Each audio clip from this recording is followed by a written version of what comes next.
L'imam Ahmed disait Innama al-hujjatu fil athar. Al-hujjatu fil athar.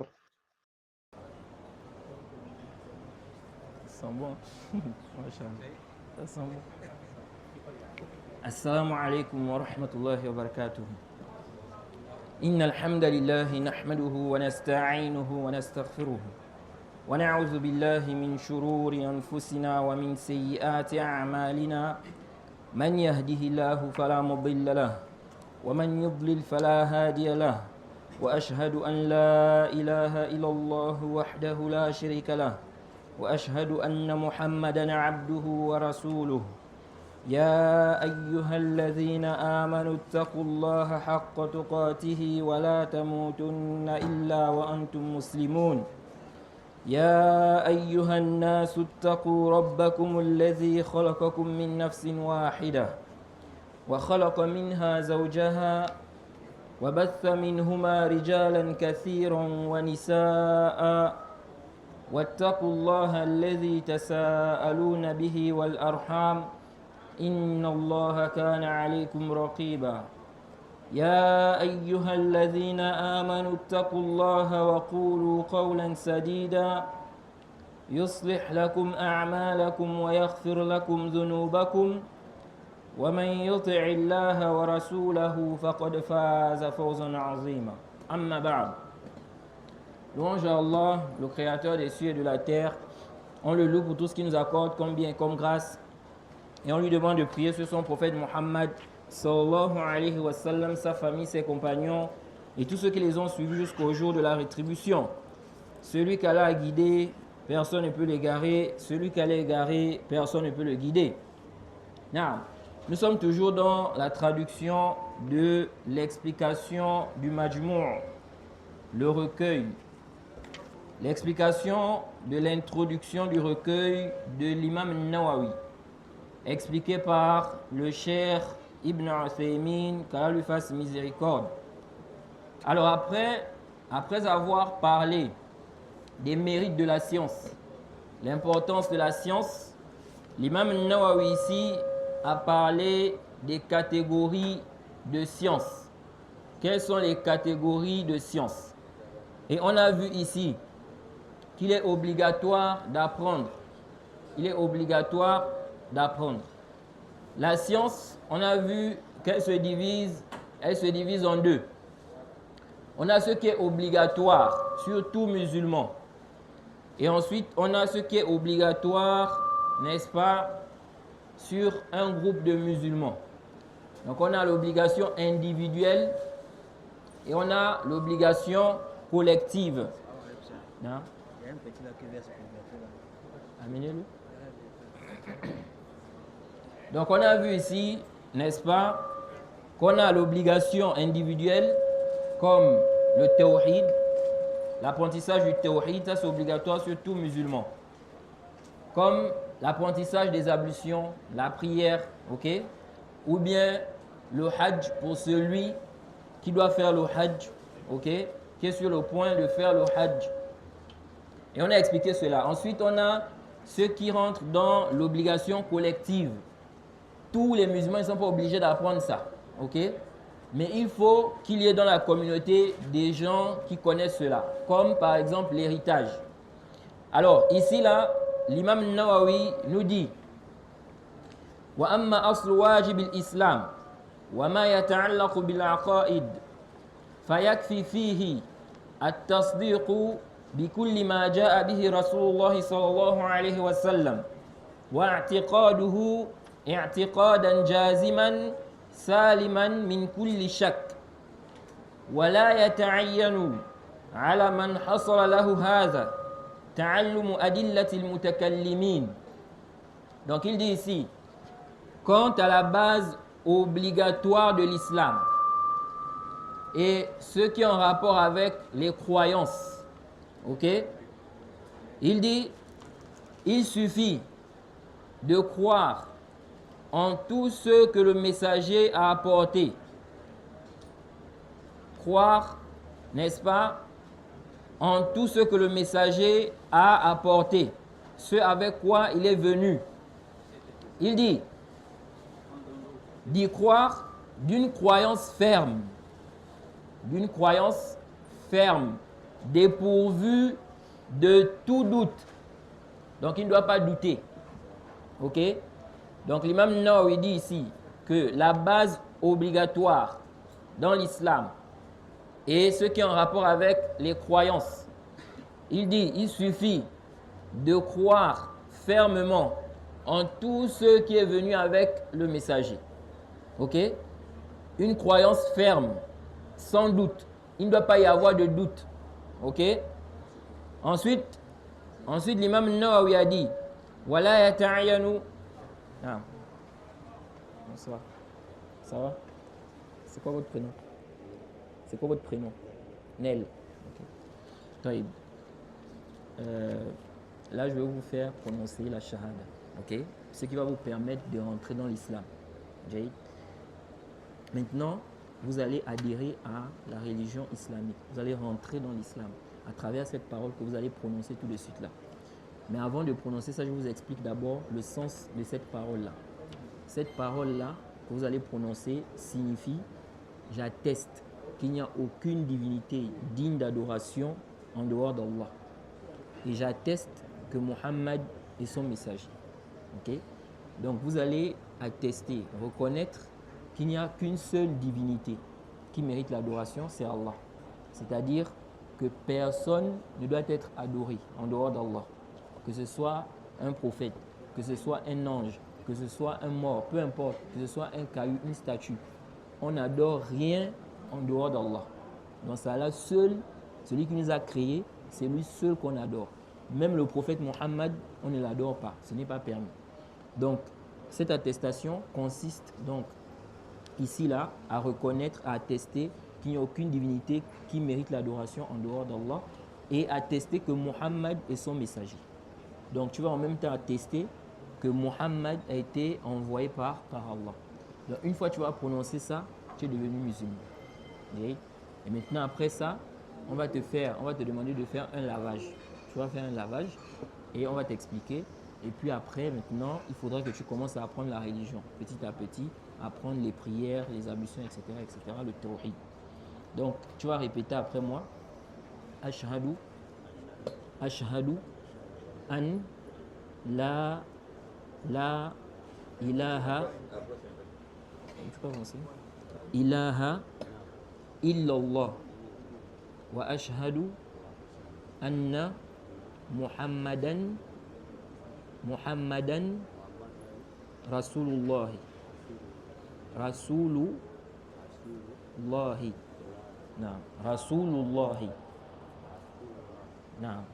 Donc là tu viens de témoigner qu'il n'y a aucune divinité digne d'adoration en dehors d'Allah. Ok? Il n'y a aucune divinité digne d'adoration en dehors d'Allah. Donc tu as dit ashhadu, c'est-à-dire j'atteste, je témoigne. Ashhadu an la ilaha illallah. Je témoigne, j'atteste qu'il n'y a aucune divinité digne d'adoration en dehors d'Allah. Wa ashhadu anna Muhammadan Rasulullah. Et j'atteste que Muhammad est le messager d'Allah. Donc maintenant, tu es devenu musulman. À partir d'aujourd'hui, tu es un musulman. Maintenant, comme je t'ai dit, il faudra maintenant que tu commences à apprendre la religion. Parce que la religion et l'islam, ça ne marche pas, ça ne fonctionne pas avec l'ignorance. C'est une religion, il faut apprendre ça. Si la personne n'apprend pas ça, elle va s'égarer, elle sera perdue et elle va faire des choses contraires à l'islam. Donc, maintenant que tu as attesté, alhamdoulilah, il faudra maintenant commencer à apprendre la religion. Et puis, comme je t'ai dit, on va te faire un bain, un lavage. On va te demander de faire un lavage. On va t'expliquer comment tu vas faire le lavage là. Tu peux faire ça. Tu restes loin d'ici? Hein? À Kaye, hein? Donc, après le bain là, maintenant, il faut chercher à apprendre maintenant, petit à petit, la prière, les ablutions, le tawhid, etc., etc. Et puis, aussi rester avec les musulmans. Ok? Il ne faut pas, n'est-ce pas, t'éloigner. Toujours être à la mosquée, prier, quand c'est les heures de la prière, être avec les musulmans. Parce que lorsqu'on vient d'entrer dans l'islam, n'est-ce pas, on n'a pas encore des grandes connaissances ou bien des connaissances dans la religion. Donc, il est bien de rester en groupe, de rester avec les musulmans. Pour que, voilà, tu vois comment ça se passe, on t'explique des choses, etc., etc. Et puis, il ne faut pas trop rentrer aussi, il ne faut même pas rentrer dans les débats. les débats avec les non-musulmans, des gens, parce que maintenant que tu es entré dans l'islam, il y a des gens qui ne sont pas des musulmans, qui te connaissent certainement. Donc, quand ils vont entendre ça, certains parmi eux peut-être vont vouloir te dire non, quand tu es devenu musulman, il ne fallait pas être musulman, l'islam c'est pas bien, etc., etc. Donc, toi, ne rentre pas dans les débats avec eux. Pourquoi? Parce que tu n'as pas encore la connaissance dans la religion. Donc, tu apprends d'abord. Quand tu vas maintenant bien apprendre, quand tu auras une bonne connaissance, tu pourras maintenant discuter avec eux. Ok? Donc, voilà ce que je peux te dire. Et vraiment, tu es le bienvenu. Ensuite, si tu veux, tu peux aussi choisir un nom avec lequel tu seras appelé. Ok? Un nom qui est connu que les musulmans portent ça, même si ce n'est pas obligatoire. Si tu veux, tu peux choisir un nom. Tu choisis quel nom? Mohammed, Ibrahim, Yaïssa, Ishaq, il y a plusieurs. Moussa. Adam. Hein? Moussa. Ok, Moussa. À travers ça, les musulmans vont t'appeler Moussa. Ok? Toi, non. Oui, il a choisi Moussa. Donc nous avons un frère, quelqu'un qui est rentré dans l'islam tout de suite là. Il faut le soutenir et il faut l'encourager aussi dans l'apprentissage, dans la religion. Voilà. Voilà. Il s'appelle Moussa.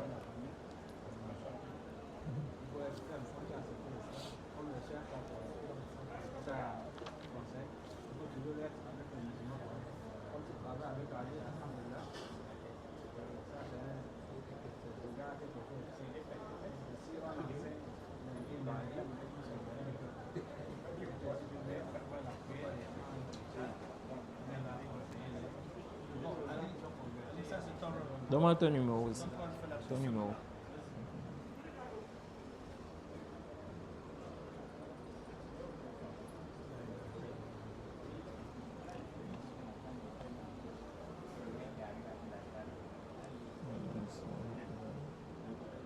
Je mets Moussa qui? Hein? Moussa? Nel. Ah, ok, Nel. Tu es Gabonais? Hein? Quelle est une... Ah, ça? Moi aussi, je suis Gabonais. Hein. Comment tu sais? L'accent. Taïb.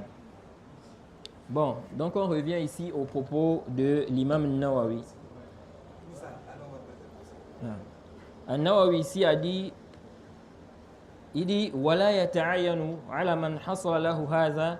Il dit, il n'est pas obligatoire pour quiconque, n'est-ce pas, a cette croyance ferme d'étudier les preuves des dialecticiens, les philosophes, les gens de la théologie spéculative. Alors ici là, quand l'imam Nawawi a dit wa amma aslu wajib al-islam wa ma yata'allaqu bil aqaidi yakfi fihi at-tasdiq bi kulli ma ja'a bihi Rasulullah sallallahu alayhi wa sallam wa i'tiqaduhu i'tiqadan jaziman saliman min kulli shak. Taïb. Il dit ici concernant la base de l'islam et ce qui est en rapport avec les croyances, il suffit d'y croire fermement. OK?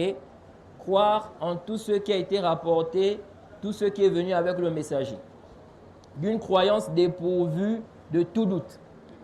Est-ce que l'imam Nawawi ici là, il est en train de dire qu'il suffit d'avoir la croyance pour être musulman?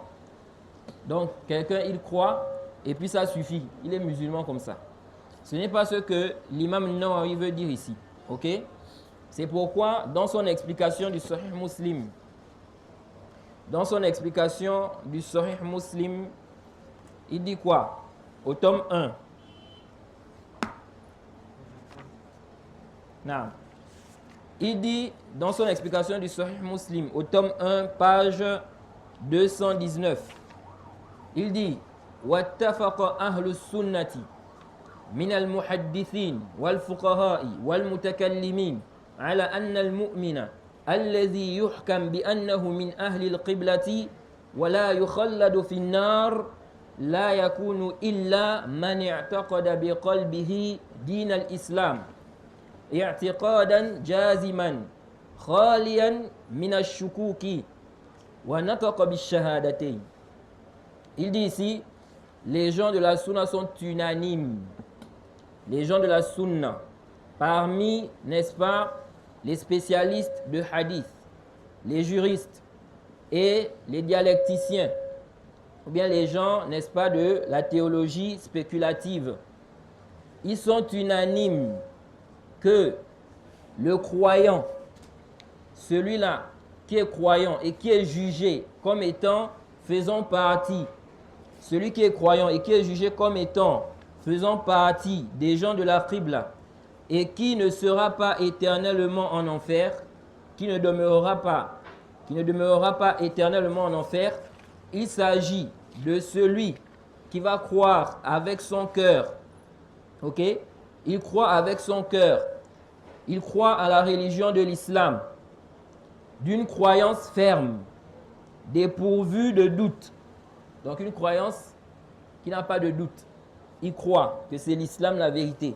Ok? Il croit au message de l'islam sans aucun doute. Il dit il s'agit uniquement de celui qui croit fermement en la religion de l'islam et qui a prononcé les deux attestations de foi. Ok? Donc l'imam Nawawi ici là, il dit que les savants sont unanimes, les gens de la sunna, que celui qui est considéré comme croyant, faisant partie des gens de la Qibla, et qui ne va pas demeurer éternellement en enfer, c'est celui-là qui croit, n'est-ce pas, en l'islam.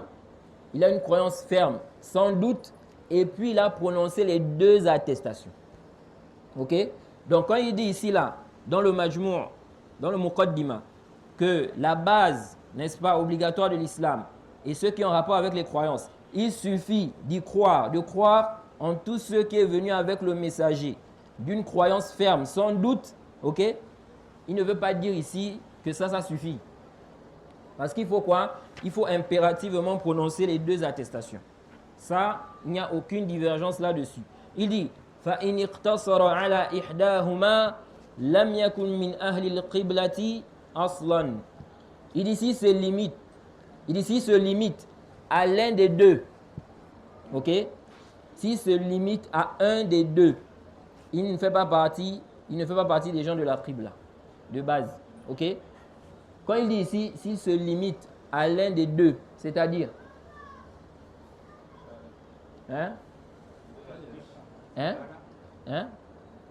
il dit ici, s'il se limite à l'un des deux. Soit il se limite soit au fait de croire que l'islam est la vérité, ou bien il se limite au fait de penser que l'islam est la vérité. C'est pas bien expliqué. Ça veut dire quoi? Si quelqu'un maintenant il a fait la shahada, ok? Il a fait la shahada, il est musulman ou pas? Il est musulman. Mais quand lui dit ici, s'il se limite à l'un des deux, déjà les deux ici parlent de quoi? Hein? Oui? Non. Suivez bien. Il dit ici, les savants sont unanimes. Ok? Les gens de la sunna, parmi les spécialistes de hadith, les juristes et les dialecticiens, ils sont unanimes pour dire que le croyant qui est considéré comme faisant partie des gens de la Qibla et qui ne sera pas condamné à rester éternellement en enfer, il s'agit uniquement de celui qui croit fermement en la religion de l'islam, sans aucun doute, et qui a prononcé les deux attestations. Ensuite, il dit, s'il se limite à l'un des deux, il ne fait pas partie des gens de la Qibla. Donc, ici, ça veut dire quoi? L'un des deux. Non. Non. Donc, ça veut dire quoi? Ça veut dire que soit il croit fermement, mais il n'atteste pas. Ok? Quand il dit ici, il se limite à l'un des deux. C'est-à-dire il croit fermement au message de l'islam, mais il n'atteste pas. Ou bien il atteste, mais il ne croit pas fermement. Ok? Donc, dans les deux cas, il n'est pas quoi? Croyant. Ok? Et ça, par consensus, ça répond aussi à la question que souvent des frères posent. Quelqu'un, il a quitté l'islam. Et puis, on lui demande, bon, maintenant que tu as quitté l'islam, là, tu es parti dans quelle religion? Il dit, ah, lui, il a vu que l'islam, c'est la vérité, normalement. Donc, pour lui, il ne peut plus aller dans une autre religion. Mais en même temps, il n'est pas aussi quoi? Musulman. Ok? Voilà. C'est-à-dire il a commis une chose qui fait sortir l'islam. Il est sur ça. Mais il reconnaît, il dit l'islam c'est la vérité. Pour moi, c'est l'islam la vérité. Jade. Maintenant, il lui demande que bon, comme tu as quitté l'islam, tu es allé dans quelle religion maintenant? Il dit, lui, il a vu que c'est l'islam, il ne peut pas aller dans une autre religion. C'est-à-dire que même s'il doit encore reprendre les adorations, adorer Allah, etc., ce n'est pas dans une autre religion qu'il va aller, c'est dans l'islam. Okay? Mais pour le moment là, il n'est pas dans l'islam. Okay? Lui là, il n'est pas quoi? Il n'est pas croyant. Même s'il sait au fond de lui que l'islam c'est la vérité. Okay? Et ça par consensus. Donc il ne suffit pas de croire que c'est la vérité. Il faut faire quoi? Il faut prononcer. Okay? Et puis il ne faut pas annuler. Non. Il ne faut pas annuler l'attestation là. Tu as prononcé la shahada. Non. Mais si tu annules ça, ok, ce ne sera pas valide. C'est comme les ablutions. Tu as fait les ablutions. Si tu annules les ablutions, tes ablutions ne sont plus valides. Ok? Donc quelqu'un a prononcé la shahada. Maintenant, il a commis un acte qui le fait sortir de l'islam. Il dit, je crois que l'islam c'est la vérité. Mais il est toujours sur quoi? Il est toujours sur l'annulatif là. Ici on dit quoi? Il n'est pas quoi? Il n'est pas croyant. Jusqu'à ceux qui se repentent, il délaisse cela. Non. Ensuite, le cheikh a dit quoi? Il a dit ici, illa iza ajaza عن النطق لخلل في لسانه أو عدم التمكن منه لمعاجلة المنية أو لغير ذلك فإنه يكون مؤمنا. Il dit sauf, ok, donc il a dit ici celui qui va se limiter, ok, à l'un des deux, il n'est pas croyant, ok, soit l'attestation de foi, soit la croyance ferme. Donc il veut dire quoi ici? Qu'il faut quoi? Il faut ces deux là. La croyance ferme et puis l'attestation. Maintenant, il dit, sauf, parlons de l'attestation de foi. Il dit, sauf, n'est-ce pas, celui qui est incapable de la prononcer à cause d'un défaut, n'est-ce pas, dans sa langue. Ou bien un défaut de sa langue. Donc, quelqu'un, par exemple, il n'arrive pas à parler. Ok? Lui, là, il est excusé. On ne va pas dire ici que comme il n'a pas prononcé la shahada, il n'est pas quoi? Croyant. Il dit, ou bien celui qui n'a pas eu la capacité, ok, il a été incapable de la prononcer à cause d'une mort immédiate. Ok, quelqu'un, il voulait prononcer la shahada. Maintenant, il est mort avant de prononcer la shahada. Mais lui, il était sur le point de prononcer ça. Ok, il est croyant ou bien il n'est pas croyant? Hein? Il est croyant. Jade. C'est ce qu'il dit ici. Il dit, sauf celui qui a été incapable de prononcer à cause d'un défaut au niveau de sa langue. Par exemple, quelqu'un qui ne parle pas. Il dit, ou bien il n'a pas eu la capacité de le faire à cause d'une mort immédiate. Ok? Donc, il voulait le faire, mais il est mort aussitôt. Ou bien il dit, ou autre chose. Il dit, il est croyant. Il est considéré comme croyant. Et ça aussi, ça peut répondre aussi à la problématique de celui dont on a retardé l'islam. Ok? Il y a des gens comme ça. Et ça, c'est un danger. J'avais déjà évoqué ça. Ce n'est pas permis de retarder l'islam de quelqu'un. Si quelqu'un veut rentrer dans l'islam, on n'a pas le droit de retarder ça. On doit le faire sur place. Parce que ce n'est pas une condition pour quelqu'un qui veut rentrer dans l'islam qui vienne à la mosquée. Ou bien que l'imam lui fasse faire la shahada. N'importe où, même au téléphone. Tu as quelqu'un que tu connais, il te dit il veut rentrer dans l'islam. Fais-lui faire la shahada au téléphone, sur place. Ok? Il ne faut pas retarder ça. Ça là, on ne retarde pas ça. C'est pourquoi certains savants sont allés même loin. Ils sont allés jusqu'à dire que celui qui le fait, il est quoi? Il est mécréant. Celui qui le fait, il est mécréant. Celui qui fait retarder, il retarde. Quelqu'un vient et dit je veux rentrer dans l'islam. Tu dis viens vendredi prochain. On va aller à la mosquée, voir l'imam. Ok? Il y a des savants qui ont dit si tu fais ça, tu deviens mécréant. Pourquoi? Parce qu'ils ont dit c'est comme si tu as agréé qu'il reste dans la mécréance. Ok? Alors que ce n'est pas quoi? Ce n'est pas autorisé. Ok? Mais à sahih, ce n'est pas une mécréance, mais ce n'est pas bien. Ok? Il ne faut pas faire ça. Si quelqu'un veut rentrer dans l'islam, aussitôt, il faut quoi? Il faut lui faire la shahada. Après, maintenant, tu peux l'emmener à la mosquée, il va parler avec l'imam, etc., etc. Mais la shahada, n'importe où, même au téléphone, il fait la shahada. Ok? Taïb. Donc ici, là, si on revient à ce que l'imam Nawawi a dit ici, on comprend quoi? On comprend quand il dit ici, yakfi fihi, il ne veut pas dire que la croyance suffit. Ok? Sans la shahada. Ça là, il n'y a pas de divergence entre les savants de l'islam.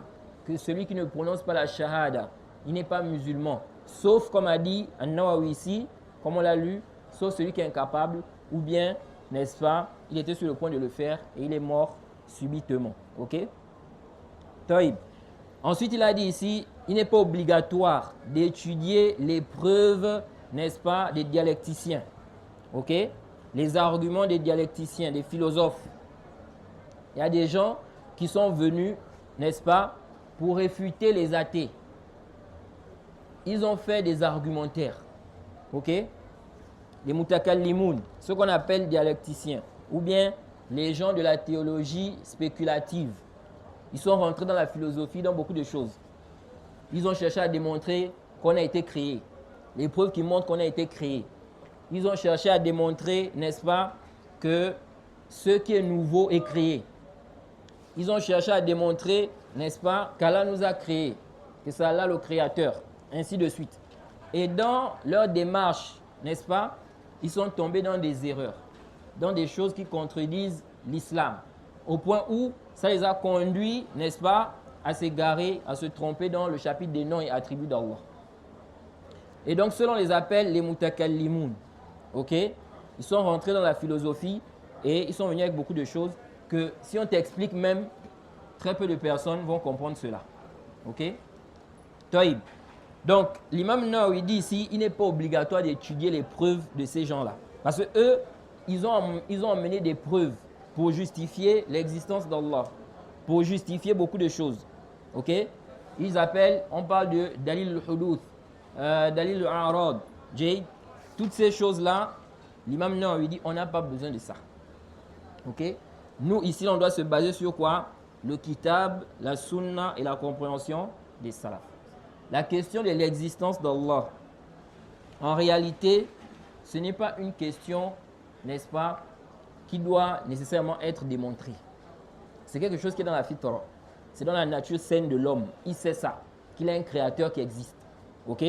Ceux aujourd'hui-là qui nient ça, ce sont des orgueilleux. Mais au fond d'eux, ils savent. Ou bien ceux qui ont quoi? Dont la fitra a été changée. La nature saine a été changée à cause de leur milieu, à cause des shubhat qu'ils ont eu, qu'ils ont pris. Sinon, c'est quelque chose qui est connu chez les hommes. En eux-mêmes, ils ont ça. Ils savent qu'ils ont un créateur. On n'a pas besoin de faire quoi?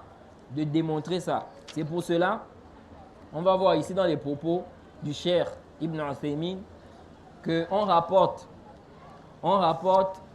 n'est-ce pas, de Fakhruddin al-Razi, celui qui est appelé Fakhruddin al-Razi. C'est quelqu'un qui avait, n'est-ce pas, qui était dans des égarements. Ok?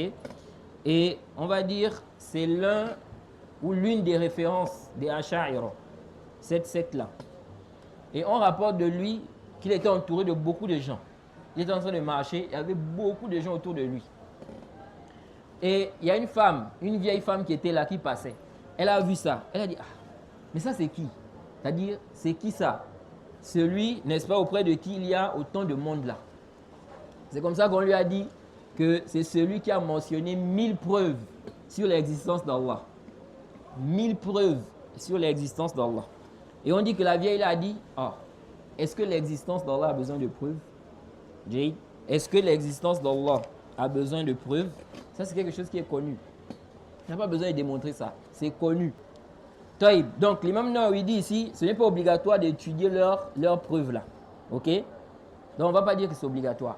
Et ça, c'est un rod aussi, c'est une réfutation à ceux qui ont accusé l'imam Nawawi. Ok? Ils ont dit que Nawawi, il fait partie des Asha'ira. Donc, l'auteur du livre qu'on est en train d'expliquer là. Pas le Sharh, le livre en lui-même. Ils ont dit qu'il fait partie des Asha'ira. Ok? Cette secte-là, les Asha'ira, c'est une secte. Ils se sont égarés dans le chapitre des noms et attributs d'Allah. Et puis dans d'autres chapitres aussi. Pourquoi ils ont dit ça? Ils ont dit que An-Nawawi a dit que c'est obligatoire d'étudier les preuves des dialecticiens, là, des philosophes là. Vous voyez? La philosophie, beaucoup de savants ont statué sur ça. Que c'est une science qui est néfaste. Ok? C'est pas une bonne chose à apprendre. Et à cause de ça, il y a des gens qui se sont égarés. Ils sont arrivés à parler de sujets où, quand tu regardes ça, n'est-ce pas, c'est emmener des gens dans l'égarement. Vous imaginez que dans la philosophie, ils vont traiter des sujets comme est-ce qu'on existe vraiment? Là, on est là. Est-ce que réellement on existe? Jade, jusqu'à ils vont faire douter. Il y a des gens qui se sont mis à douter de leur existence. Ils doutent, est-ce qu'il existe? Vous voyez, ils sont rentrés dans plein de choses. Ils vont t'emmener des choses. Quand tu vas regarder, si tu n'as pas assez de science là, si elle ne t'a pas facilité, tellement ils sont éloquents là, tu vas dire, mais ce qu'il dit là, c'est la vérité. Alors que c'est quoi? C'est faux. Et donc, les savants ont mis en garde contre cette science-là. Okay? La philosophie, c'est très très dangereux. Beaucoup de gens se sont égarés à cause de ça. Et vous allez voir que les gens qui sont plongés dans la philosophie là, ils aiment philosopher dans la religion. Quand on leur dit, le prophète a dit, Allah a dit, il vient toujours avec quoi? Sa philosophie, sa vision des choses, comment lui voit les choses. Ok? Et puis ce qui est clair là, lui ne voit pas ça clair, lui il voit ça autrement. Jay? Parce qu'il a été quoi? Aveuglé. Et ceux qui se sont plongés dans ça là, dans la philosophie, tout ça là, vers la fin de leur vie, beaucoup ont fini par regretter. Ils ont vu qu'ils ont perdu du temps dans ça. C'était vraiment une perte de temps. Vous voyez? Non. Donc ça, c'est un rod. Dire que l'imam Nawawi a dit qu'il est obligatoire d'étudier les preuves, n'est-ce pas, des dialecticiens là, ce n'est pas vrai. Car il dit bien ici là qu'il n'est pas obligatoire, n'est-ce pas, pour celui qui a cette croyance ferme sur l'islam d'étudier quoi? Les preuves de ces gens-là. Ok? Ensuite, il a dit wa hadha huwa as-sahihu alladhi atbaqa alayhi as-salaf wal fuqaha'u. Il dit c'est ce qui est juste, ce sur quoi sont les salafs et les juristes. Il dit wal muhaqqiqun min al-mutakallimin min ashabina wa ghayrihim fa inna an-nabiy sallallahu alayhi wa sallam lam yutalib ahadan bi shay'in siwa ma zakarnahu. Il dit ici, ça c'est la position, c'est ce sur quoi sont les salafs et les juristes, de même les vérificateurs parmi les dialecticiens, ok, parmi nos compagnons et autres, car le prophète n'a demandé à personne de faire, n'est-ce pas, une chose en dehors de ce qu'on a mentionné ici là, ok, concernant donc ce qu'il a cité.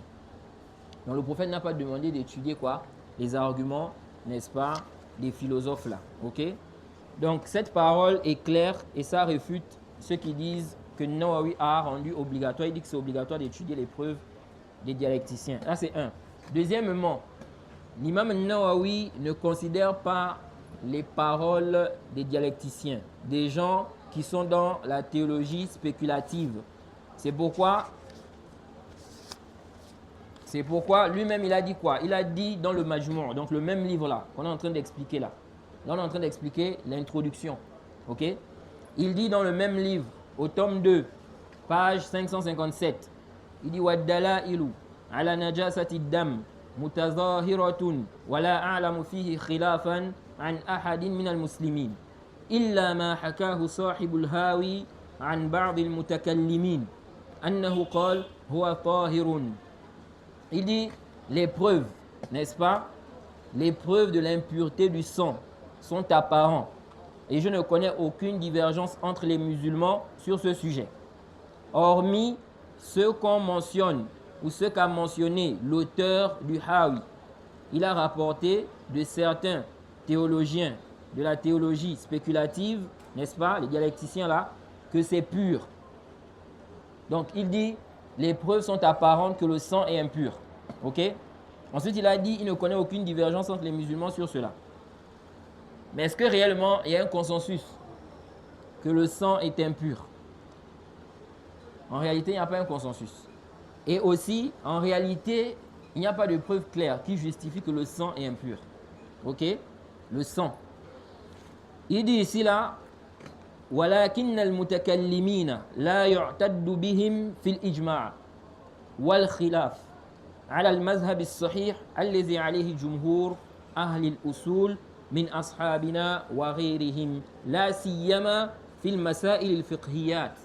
Il dit les dialecticiens là, ok, les gens de la théologie spéculative, il dit on ne prend pas en compte leurs paroles dans le ijma et dans la divergence. Selon l'avis juste, n'est-ce pas, sur lequel sont, n'est-ce pas, la majorité, ou bien sur lequel est la majorité des gens, des fondements, parmi nos compagnons et autres, surtout dans les questions de jurisprudence. Donc, An-Nawawi dit bien ici, on ne prend pas en compte les paroles de qui? Des dialecticiens. Que ce soit dans le ijma ou bien le khilaf. Maintenant, comment on va dire, n'est-ce pas, parce qu'il y en a qui ont pris ça comme preuve, cette question-là, pour classer l'imam Nawawi parmi les Ash'ari. Parce que l'imam Nawawi, dans beaucoup de ses explications, il dit « Wa qala ashabuna min al-mutakallimin ». Nos compagnons parmi les dialecticiens ont dit. Mais vous voyez, ça veut dire quoi? Ça veut dire que l'imam Nawawi, c'est un Ash'ari. Parce que les Ash'ari, ce sont des mutakallimun. Ok? Donc s'il dit nos compagnons parmi les dialecticiens, ça veut dire quoi? Ça veut dire qu'il veut dire par là, n'est-ce pas, les Ash'ari. Nos compagnons, c'est-à-dire les Ash'ari parmi les dialecticiens. Ok? Et donc ils ont pris ça comme dalil pour dire quoi? Que l'imam Nawawi, il est Ash'ari, c'est un mubtadi'. Et ceux qui ont beaucoup soulevé cette question-là, surtout aujourd'hui là, ce sont les Haddadiyya. Cette secte-là. Ces gens qui ont exagéré, n'est-ce pas, concernant les réfutations, les mises en garde, le tabdir et beaucoup de choses. Et donc eux, ils ont traité Nawawi, n'est-ce pas, de quoi? De Ash'ari. Parmi leurs preuves, ils ont dit premièrement, il rend obligatoire d'étudier la science des dialecticiens là. On a vu que ça c'est faux. Et on va voir le cas sur lequel l'imam Nawawi a parlé. Il va évoquer ça ici. Et le cheikh Ibn Uthaymin va expliquer ça. Deuxièmement, ils ont dit que l'imam Nawawi, dans beaucoup de ses livres, il dit nos compagnons ont dit parmi les dialecticiens. Nous disons, quand un Nawawi dit nos compagnons ont dit parmi les dialecticiens là, il vise ici là les Shafi'iyya. Ok? Parce que l'imam Nawawi, il suit quelle école juridique? Qui connaît? Non. Non. Il suit l'école des Shafi'ites. Ok? Il suit l'école des Shafi'ites. Donc son imam de base, c'est l'imam Shafi'i. Parmi les Shafi'iyya, il y avait des gens, n'est-ce pas, qui sont rentrés dans la science, n'est-ce pas, dans la théologie spéculative là. Ok? La philosophie là. Et donc ceux-là, souvent, quand ils parlent de certaines questions, ils disent nos compagnons parmi les mutakallimin, c'est-à-dire nos compagnons shafi'ites. Parmi ceux-là qui sont rentrés dans la science de quoi? Des dialecticiens là. Ok? Mais il ne veut pas dire nos compagnons, c'est-à-dire les Ash'ari. Parce qu'ils ont dit quelqu'un lui-même, il reconnaît qu'il est Ash'ari. Ok? Lui-même, il dit qu'il est Ash'ari. Comment vous allez dire qu'il n'est pas Ash'ari? Hein? C'est comme Rachid El-Jay. Il a dit qu'il n'est pas Salafi. Toïb. Il dit qu'il n'est pas Salafi. Salafi, ça veut dire quoi?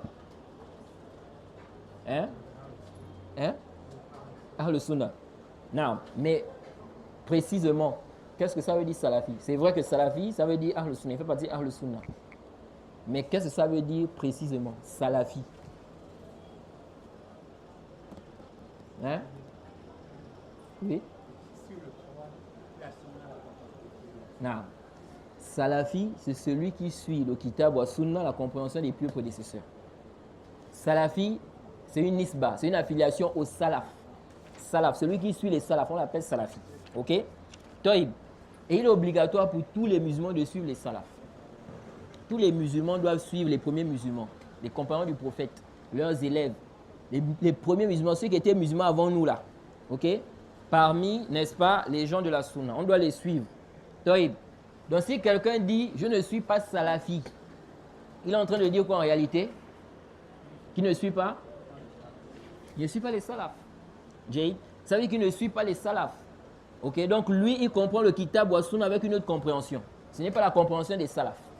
C'est ce que ça veut dire. Parce que salafi, c'est ce que ça veut dire. Jay, c'est pourquoi les gens qui emmènent le débat là, est-ce qu'on doit se dire salafi ou pas là? C'est un faux débat. Parce que ça là, c'est une appellation. Ok?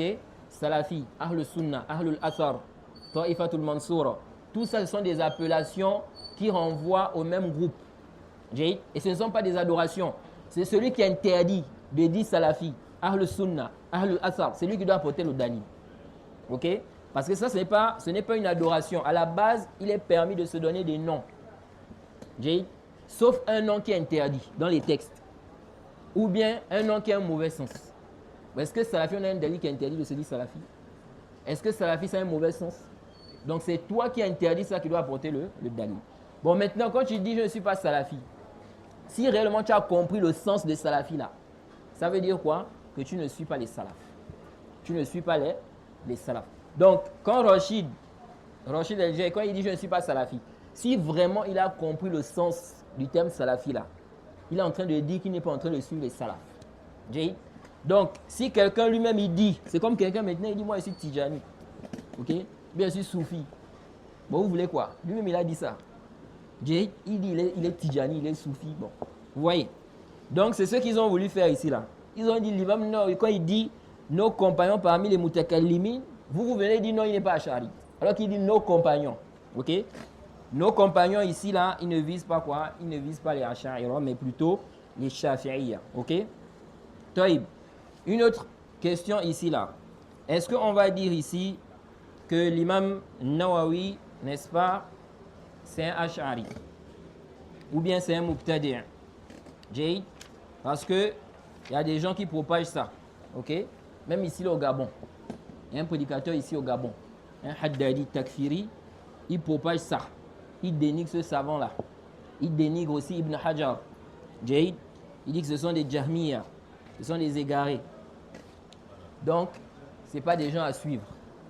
Et ce qui est étonnant avec ce prédicateur-là, c'est que ce prédicateur-là, souvent, il aime se cacher derrière Cheikh Al-Fawzan. Il dit non, Cheikh Al-Fawzan a dit kaza, kaza, kaza. Il se cache derrière lui. Et un jour, j'ai fait un examen. Je lui ai fait un examen. Je lui ai dit, bon, comme toi, tu aimes bien te cacher derrière ce savant-là, sachant que ce savant-là, il n'est pas sur la même voie que toi. Mais tu aimes bien te cacher et tu veux souvent prendre ses paroles comme si c'était une révélation. Donc s'il a dit là, il va venir, il va imposer ça. Il a dit, le grand savant a dit. On dit, mais le savant peut se tromper? Est-ce que le savant, il est infaillible? Il se trompe, peu importe son degré de science. Donc lui, il est là, vous voulez contredire un grand savant? Il est un comité permanent. Je vais faire un examen. Je dis, bon, comme c'est comme ça là, on a posé la question à Cheikh Salih Al-Fawzan. Parce que le frère là, il dénigre même l'imam Abu Hanifa. Il était même sur le point de faire son takfir. Ça restait souvent un peu comme ça, il devait dire que non, Abu Hanifa est mécréant. Je vais faire un examen. Un examen, il ne peut pas s'en sortir. Soit il va revenir, il revient sur la vérité, ou bien, n'est-ce pas, il persiste dans quoi? Dans le faux. J'ai dit, ok, on a posé la question au Cheikh Al-Fawzan concernant celui qui dit que l'imam Nawawi est Mubtadi', que c'est un innovateur. Il dit c'est celui qui dit ça qui est innovateur. Il dit bon, si on doit fonctionner comme toi là, dès que le savant a dit là, on doit directement appliquer ça sur les gens. J'ai dit selon le savant, toi tu es quoi? Tu es innovateur. Oui, tu es Mubtadi'. Parce que toi, tu es en train de faire le tabdir de Nawawi. Lui, il a dit celui qui fait le tabdir de Nawawi, c'est lui qui est innovateur. Jade, vous voyez? Donc c'est pour dire quoi? C'est pour dire que cette secte-là, il faut faire très attention. Ils sont très dangereux. Leur travail, c'est ça. Attaquer les savants, dénigrer les savants. Jade. Après, ce sont eux qui restent devant pour expliquer les choses maintenant. Les gens ne vont plus revenir vers les savants. Tu vas citer un savant, on va te dire non, tu le cites ici, c'est un égaré. Jade. Oh, il est égaré pourquoi? On lui a mis des choubhat dans la tête. Vous voyez? C'est comme ça qu'ils ont fait.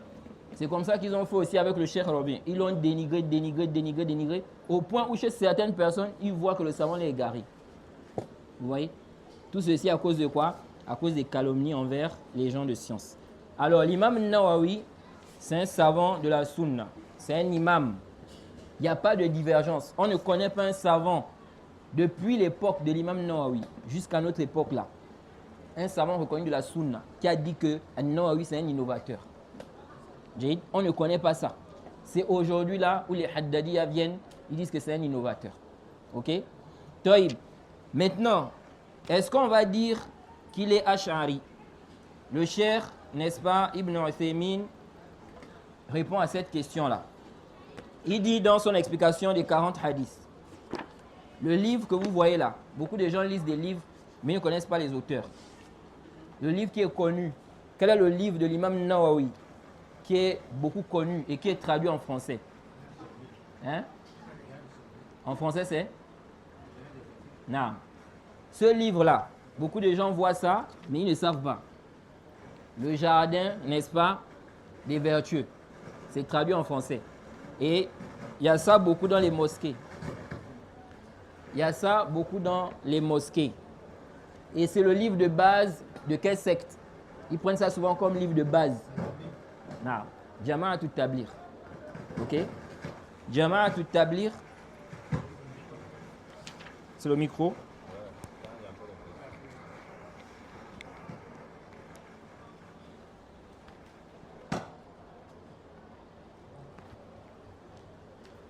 Jama'atu Tabligh, n'est-ce pas? C'est leur livre de référence quand ils font quoi? Le prêche dans la mosquée. Après le Fajr, ils vont prendre le livre là. Ils vont dire, chef dans la foi, n'est-ce pas? On va parler, n'est-ce pas, de notre bonheur ici-bas et dans l'au-delà. Et puis ils vont prendre le livre là. Ils vont lire les parties où il y a les mérites de la prière. Parce que c'est ça. Ils ne vont pas lire tout le livre. Hein. Ils vont choisir la partie où on parle des mérites. Les mérites de la prière, les mérites des ablutions. Parce que eux, leur dawa, c'est ça. Ils ne veulent pas parler des mots, les mots de la communauté, les bid'a, le shirk.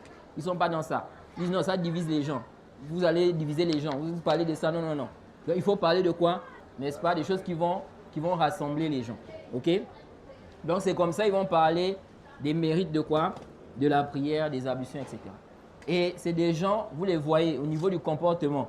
Si tu ne les connais pas bien là, tu vas dire qu'ils se comportent bien, ils ont des bons comportements.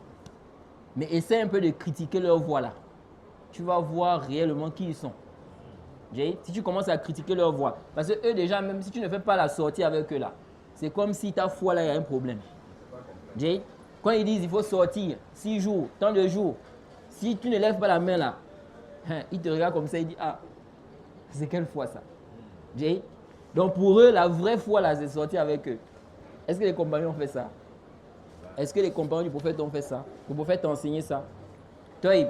Donc, ce livre-là, c'est le livre de l'imam Nawawi. Et il a d'autres livres connus, parmi ces livres aussi, les 40 hadiths, n'est-ce pas, que les enfants mémorisent là. Ok? Le Cheikh Ibn Uthaymin a expliqué ça, les 40 hadiths là.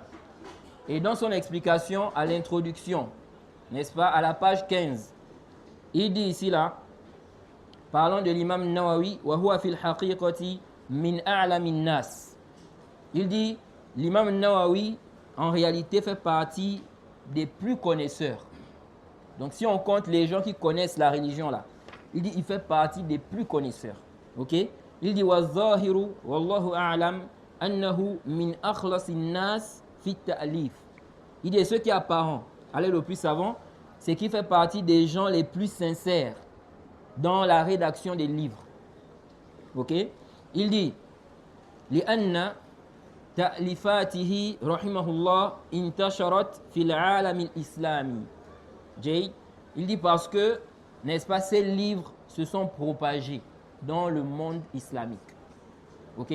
Aujourd'hui là, vous n'allez pas voir un savant de la Sunna qui va se passer des livres de Nawawi. Toujours il va citer. An-Nawawi a dit comme ça dans son Sharh. An-Nawawi a dit ceci ou cela. De même Ibn Hajar. Allah a voulu cela.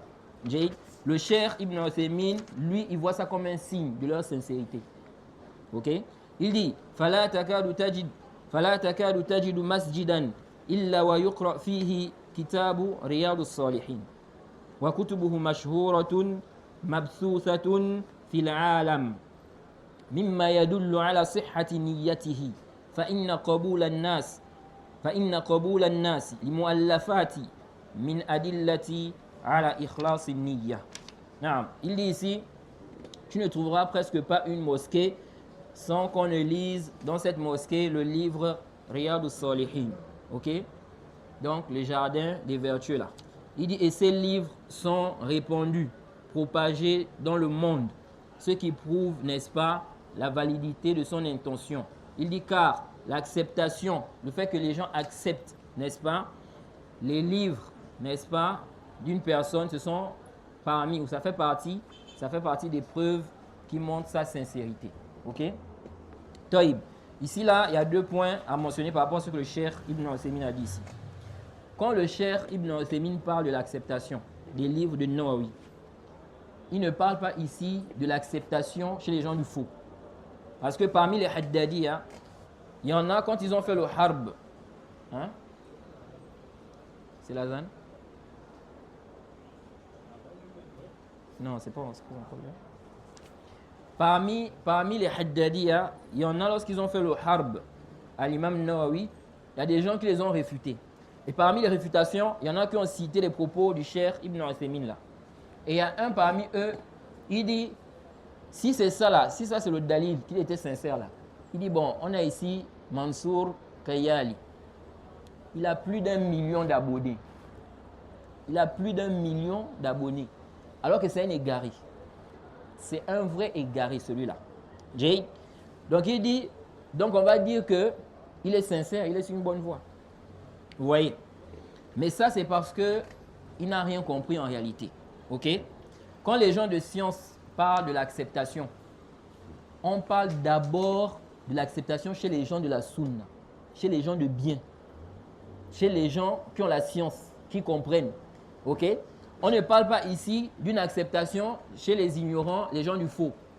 Ok? Donc quand le Cheikh Ibn Uthaymin dit ici que les gens acceptaient les livres de Nawawi, si c'était seulement les Ahl Bid'ah qui avaient accepté ça, il devait dire ça. Non. Ok? C'est pourquoi Ibn Hajar, lorsqu'il a parlé de la question, le hadith où, n'est-ce pas, le prophète dit, vous êtes les témoins d'Allah sur la terre. Ok? Les gens sur qui les gens vont faire le thana, les éloges. Il dit, on prend en compte les gens de bien, les gens pieux. Ce ne sont pas les égarés. Parce que les égarés, n'est-ce pas, ils vont faire le thana à quelqu'un qui est égaré. Ok? Il peut faire le thana à quelqu'un parce qu'il est sur la même voie qu'eux. Ok? Ce qu'on prend en compte, ce sont d'abord les gens de bien, les gens de la sunna. Est-ce que les gens de la sunna ont accepté? S'ils ont accepté, maintenant si des gens aussi, même les gens du faux acceptent aussi, il n'y a pas de problème. Mais si les gens de la sunna n'ont pas accepté, ok? Ceux qui ont accepté ces livres, ce sont les gens du faux, les gens de bid'ah, les ignorants. Ça, ce n'est pas un bon signe. Ça, ce n'est pas un bon signe. C'est pourquoi les prédicateurs là, beaucoup se sont égarés avec ça. Oh non, les gens, beaucoup de gens sont avec moi. Qui sont les gens qui sont avec toi là? Il faut qu'on regarde. On voit que les gens de la sunna ne sont pas avec toi.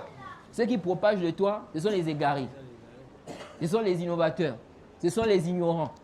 Ça, ce n'est pas un bon signe. Ok? Les gens qui sont bien là, qui sont sur la vérité, ils ne propagent pas de toi. Jamais. Ok? Ça, c'est pas bien. Ok? Donc, l'acceptation, c'est pourquoi quand les compagnons, quand le prophète a dit, vous êtes les témoins d'Allah sur la terre. Ibn Hajar a dit quoi? Quand il a expliqué ça, il a mentionné les propos de certains savants. Ils ont dit, ici, là, on s'adressait à qui?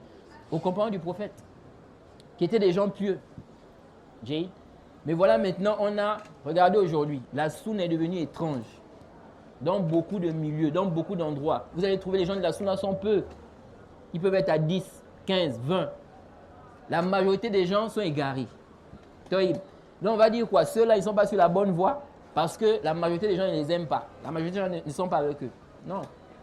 Ok? Surtout lorsque la sunna devient étrange. Les gens ne connaissent pas la sunna. On ne leur enseigne pas. Ici, là, on dit quoi? On dit ce qu'on prend en compte, c'est d'abord les gens de bien. On regarde d'abord les gens de bien. Un savant, maintenant, il est mort. On voit que ceux qui propagent, ceux qui font dua, ceux qui vont assister à sa mort, tout ça, c'est les gens du faux, les Ahl Bid'ah. Les savants de la sunna, personne n'est parti. Ça, ce n'est pas un bon signe. Même s'il y a des millions de gens là-bas. Parce que la base, ce sont les gens de la sunna. Ce sont les gens de la sunna d'abord. Ce ne sont pas les gens du faux. Ok? C'est pourquoi, si tu vois que les gens du faux sont avec toi, les gens de la sunna ne sont pas avec toi, il faut te méfier, il faut revenir sur la vérité. Il faut t'interroger. Il ne faut pas être content. Tu regardes, tu dis beaucoup de gens sont avec moi. Hein, c'est comme ça que j'avais refuté Rachid là, dans son audio où il a fait, il dit mise au point. Hein, mise au point. Lui, il voit que cette dawa là, vraiment, il y a eu un impact positif. Parce que beaucoup de gens sont avec lui. Mais qui en réalité te suit? Qui c'est pas les ignorants, les gens du faux, les innovateurs, ceux qui ont vraiment compris le manhaj salafi là. Qui si je suis? Donc tu dois t'interroger. Donc ici là on dit, ce qui est visé d'abord ce sont les gens de la sunna en premier lieu. Donc quand le Cheikh Ibn Uthaymin dit ça, c'est parce que les gens de la sunna ont accepté les livres de ce savant là. Ils l'ont pris comme référence. Maintenant les gens ont suivi, n'est-ce pas, par la suite. Il dit ça, c'est un signe de quoi? De sa sincérité. Ok? Et ça ne veut pas dire, comme on l'a dit, n'est-ce pas? Si par exemple quelqu'un, il est dans un milieu, du fait que les gens dans ce milieu-là, ils sont ignorants, ok? Ils ne connaissent pas le manhaj salafi, ils ne connaissent pas la sunna véritable, ok? Et donc, lui par exemple, il est délaissé de la majorité des gens. On ne va pas dire que c'est un monde qui n'est pas sincère, ok? Parce que le problème ici, ce n'est pas lui, le problème ce sont eux. Ils sont quoi? Ils sont dans le jahl, ils ne sont pas sûrs sur la connaissance de la sunna. Naam. Faut faire l'azan.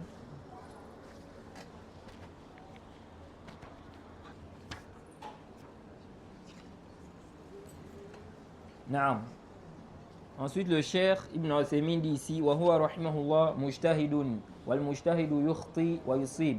Il dit l'imam Nawawi, qu'Allah lui fasse miséricorde, c'est un mujtahid. Ok? Et le mujtahid peut se tromper. Le savant peut se tromper. Il peut voir juste comme il peut se tromper. Ça, c'est la croyance des gens de la sunna. Un savant n'est pas infaillible. Ok?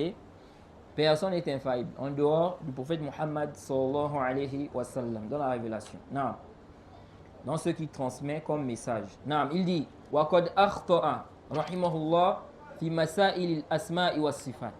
Il s'est trompé. Donc l'imam Nawawi, il s'est trompé dans les questions des noms et attributs d'Allah. Ok? Donc on reconnaît ça. Parce que parmi les Haddadi aussi, il y en a, quand ils sont sortis pour attaquer Nawawi, ils ont dit non, vous êtes en train de parler de non, et vous dites non, que non, c'est un homme de la sunna.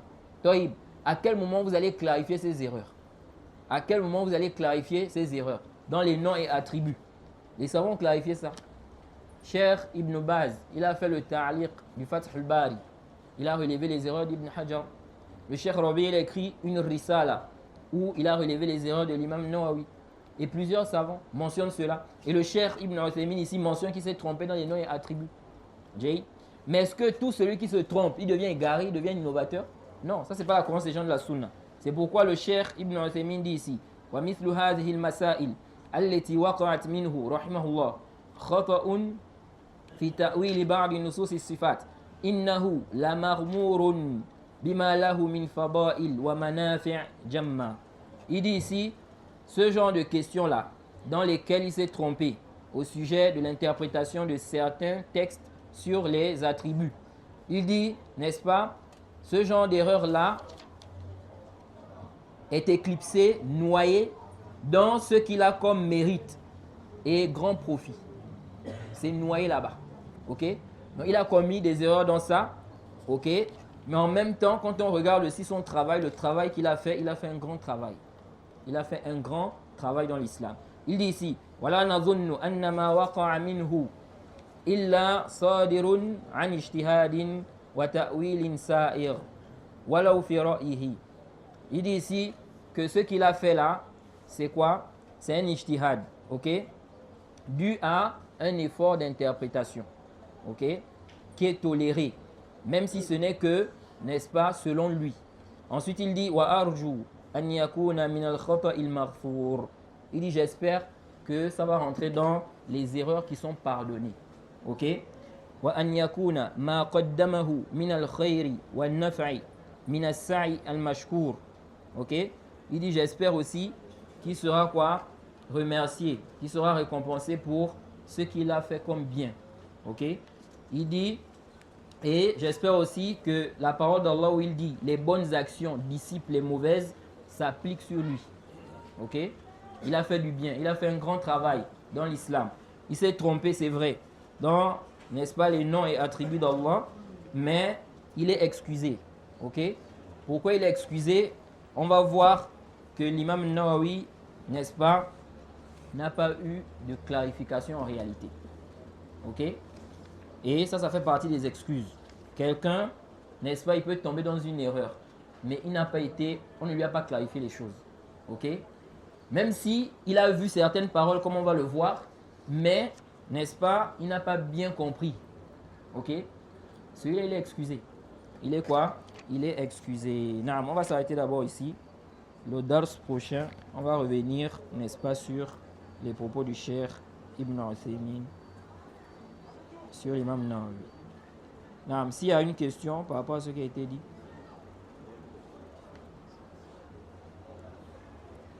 Non.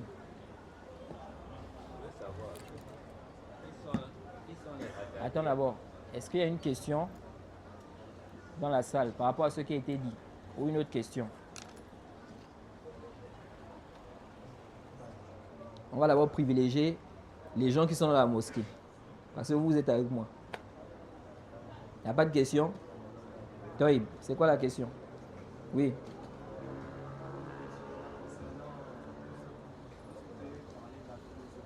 Non.